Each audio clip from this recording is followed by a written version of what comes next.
Oke, assalamualaikum warahmatullahi wabarakatuh. Selamat pagi anak-anakku sekalian, semoga dalam keadaan sehat selalu. Oke, pada kesempatan kali ini kita akan belajar bahasa Indonesia tentang unsur-unsur dalam teks berita. Oke, sebelum kita pelajari, sekarang silahkan kalian membuka rangkuman materi bahasa Indonesia yang sudah Bu Ismi berikan. Ya. Kalau sudah, sekarang perhatikan video ini. Unsur-unsur dalam teks berita ini seperti yang tergambar. Ini ada sebuah pohon, ada dedaunan, ada bunga. Nah, sepertinya meskipun ini simpel atau sederhana. Oke, gambar ini ada ada 6 kata ya. 6 kata ini adalah kata bahasa Inggris ya. Perhatikan. Yang pertama what ya, yang kedua where, ketiga when, keempat who, kelima why, keenam how ya. Keenam kata ini kemudian disingkat menjadi 5W ya plus 1H. W ya, W kemudian H ya. Kemudian dalam bahasa Indonesia untuk lebih memudahkan kita dalam mengingat, maka diakronimkan menjadi adik Simba. Bukan adik Simbah, tapi adik Simba. Oke, sekarang kita pelajari lebih detail lagi. Oke, ini tentang unsur-unsur dalam teks berita. Nah, di dalam teks berita tadi ada 5 unsur 5W dan 1H. Nah, atau adik Simba. Apa itu 5W plus 1H? Mari kita pelajari bersama. Yang pertama adalah what. Nah, diawali dengan W juga. What artinya apa? Unsur apa? Nah, unsur what atau apa menunjukkan bahwa dalam sebuah berita harus jelas tentang peristiwa apa yang terjadi. Itu ya, di apa yang terjadi. Itu. Yang kedua, who atau siapa. Nah, unsur who atau siapa ini menunjukkan adanya subjek atau orang yang terlibat dalam peristiwa yang diberitakan tersebut, ya, pelakunya. Yang ketiga adalah when atau kapan. Unsur when atau kapan menunjukkan waktu terjadinya sebuah peristiwa yang diberitakan. Itu kapan. Yang keempat adalah where. Where itu artinya di mana. Kalau di mana berarti menunjukkan tempat atau lokasi di mana sebuah peristiwa itu terjadi. Yang kelima, why. Why itu artinya mengapa. Ya. Unsur why atau mengapa menunjukkan alasan atau kenapa sebuah peristiwa bisa terjadi. Nah, itu. Yang terakhir adalah how.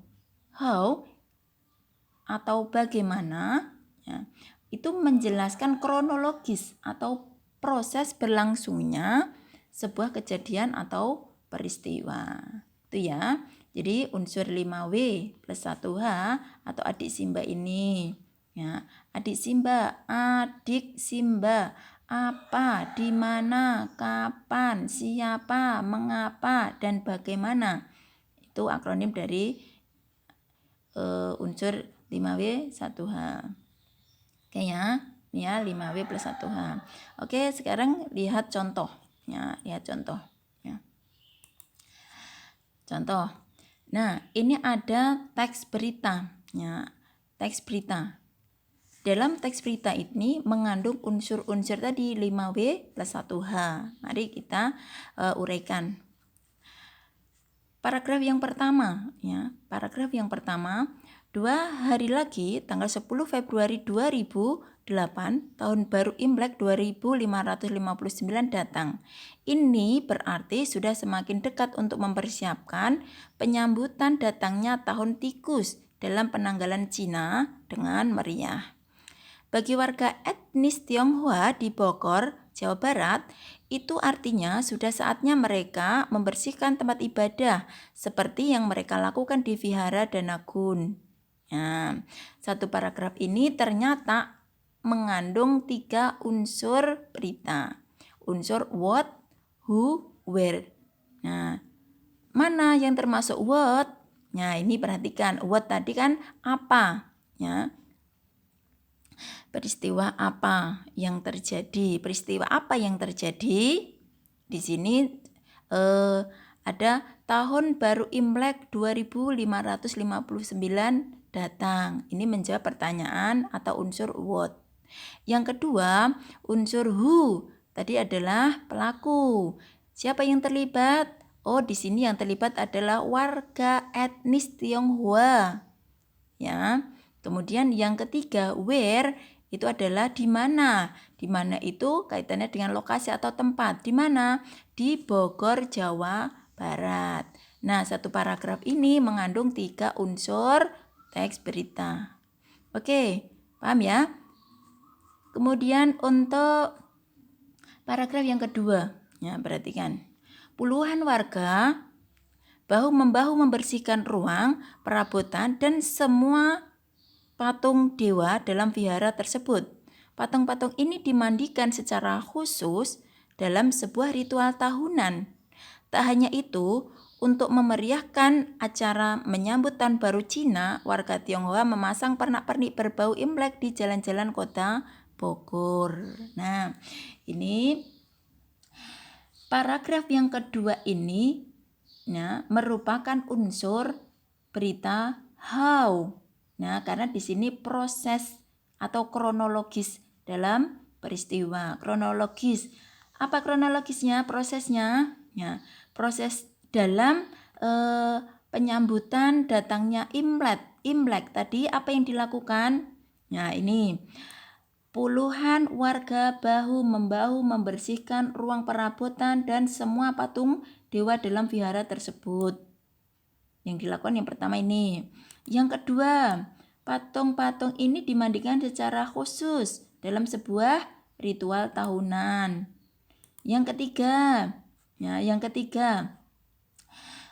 warga Tionghoa memasang pernak-pernik berbau Imlek di jalan kota Bogor. Jadi prosesnya ini ya 1, 2, 3 ini ya. Nah, inilah yang dimaksud unsur how. Paham ya? Sekarang paragraf yang ketiga. Kemeriahan menyambut Imlek juga terasa di Semarang, Jawa Tengah. Walaupun demikian, ya, warga di kota ini memiliki cara berbeda untuk menyambutnya. Mereka menggelar sebuah pasar kaget di wilayah Pecinan, Semarang yang disebut Pasar Semawis. Saat pasar dibuka, bukan hanya budaya negeri Tionghoa yang dipertunjukkan, budaya masyarakat setempat juga turut ditampilkan. Tak lupa tentunya sajian barongsai yang terus menghibur warga yang berkunjung ke pasar Semawis.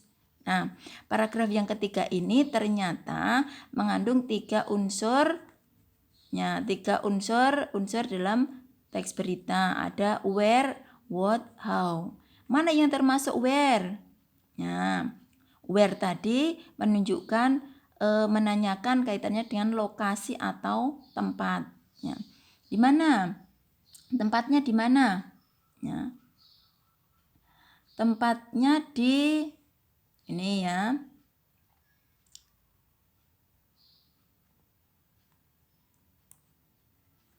Nah, di Semarang, Jawa Tengah.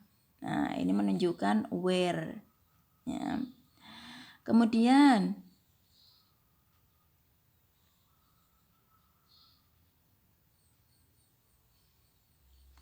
what? Ya, what ada what. What, siapa yang terlibat? Ya, siapa yang terlibat? Ya, yang terlibat adalah warga. Ya, warga mana? Nah, ini ada warga. Nah, berarti di sini warga sama warga di Semarang, Jawa Tengah.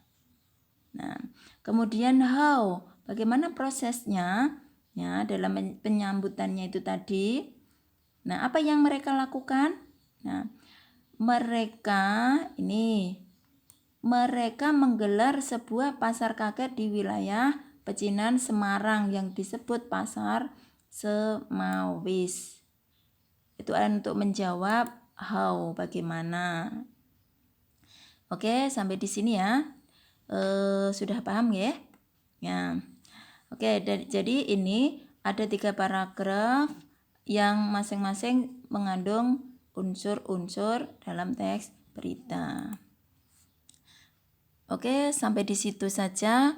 Kita ketemu lagi di pembelajaran berikutnya.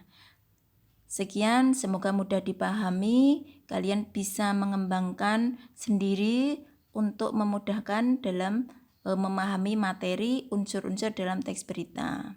Sampai ketemu di pembelajaran berikutnya. Assalamualaikum warahmatullahi wabarakatuh.